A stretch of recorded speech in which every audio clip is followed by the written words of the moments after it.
Había una vez un hombre que tenía 2 hijos.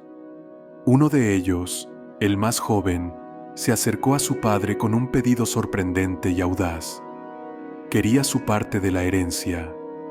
Este pedido, en sí mismo, era como si dijera que deseaba la muerte de su propio padre, pues en la cultura de aquella época, la herencia solo se entregaba después del fallecimiento del padre. Aún así, el padre, sin juzgar ni cuestionar a su hijo, accedió y le entregó su parte de los bienes. Con una mezcla de emoción y egoísmo, el hijo menor tomó lo que era suyo y partió, sin mirar atrás, a vivir su vida como siempre había soñado. Pero la vida que él imaginaba no era más que una ilusión, y pronto lo descubrió.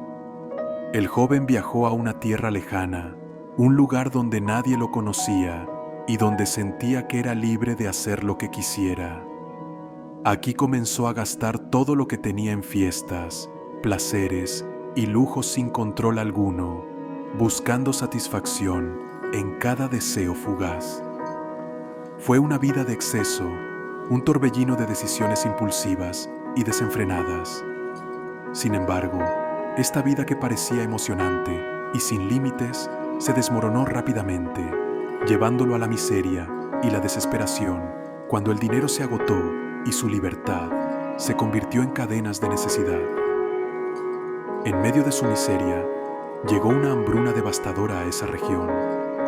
Sin dinero, sin amigos y sin nada en absoluto, el joven se encontró en una situación desesperada. Sin ninguna otra opción, tuvo que buscar trabajo, y lo único que pudo encontrar fue un empleo humillante: cuidar cerdos.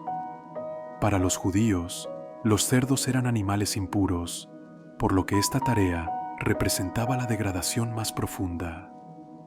Día tras día, observaba a los cerdos comer, y tal era su desesperación, que anhelaba poder saciar su hambre con las mismas algarrobas que comían los animales, pero nadie le daba nada.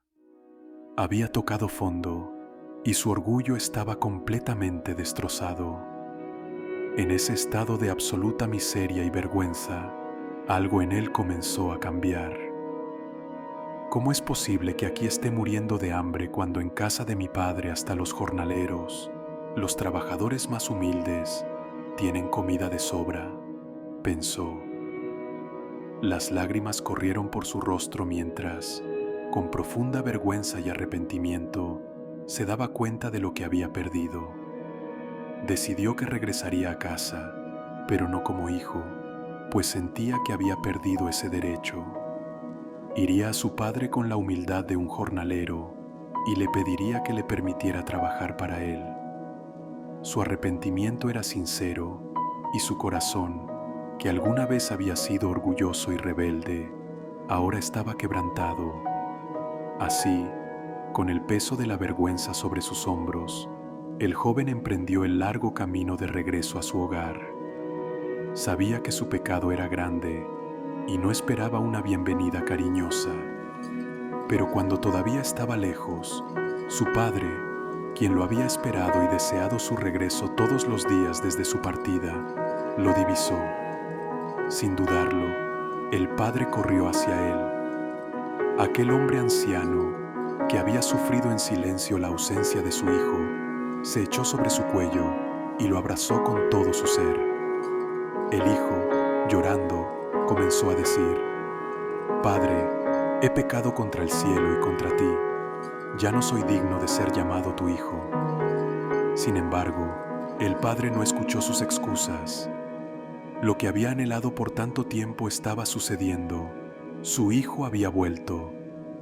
El padre, sin perder tiempo, ordenó a sus siervos que trajeran el mejor vestido y se lo pusieran a su hijo, un símbolo de que su dignidad y su posición eran restauradas.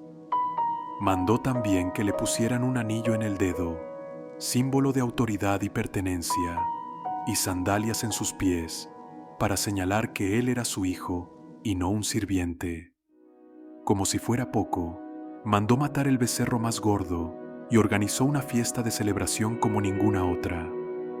El padre anunció con alegría: «Este hijo mío estaba muerto y ha vuelto a la vida, se había perdido y ha sido hallado».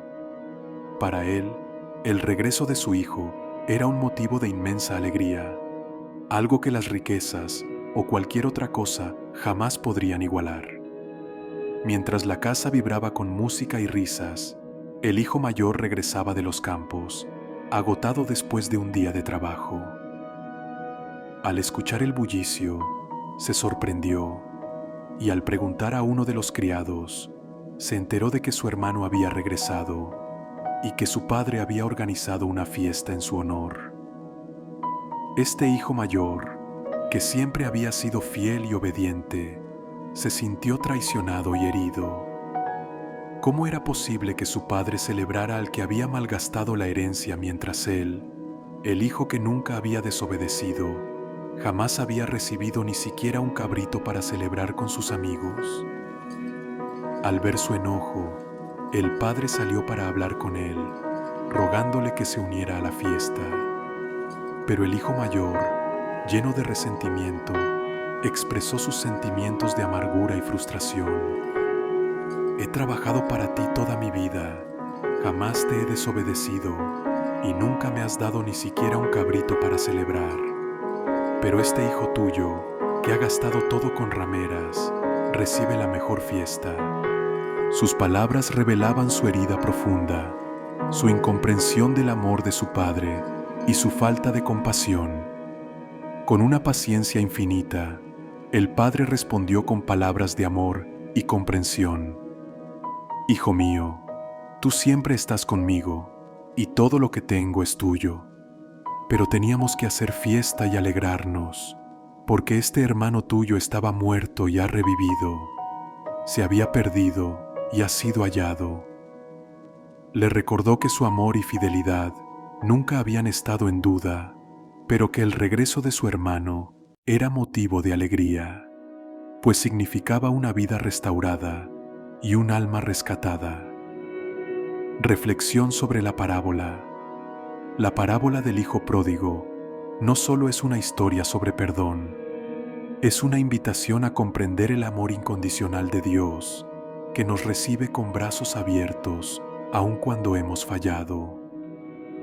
A través del Padre, Jesús revela el carácter de Dios, un amor tan grande que se despoja de la dignidad para correr al encuentro de quien regresa, un perdón que celebra con gozo la reconciliación y una misericordia que restaura lo perdido. El hijo mayor representa a quienes, aunque fieles, pueden caer en el juicio y el resentimiento, olvidando la alegría de ver a otros ser rescatados. Esta historia nos recuerda que todos somos parte de una misma familia y que la misericordia no es limitada ni excluyente. Esta parábola nos enseña que el amor de Dios no sigue nuestras reglas humanas de justicia. Su amor es un amor que busca, que espera y que celebra cuando los suyos regresan, sin importar cuán lejos se hayan ido. Si les gustó, no olviden de darle like, de suscribirse y de tener por lo menos la fe de un granito de mostaza.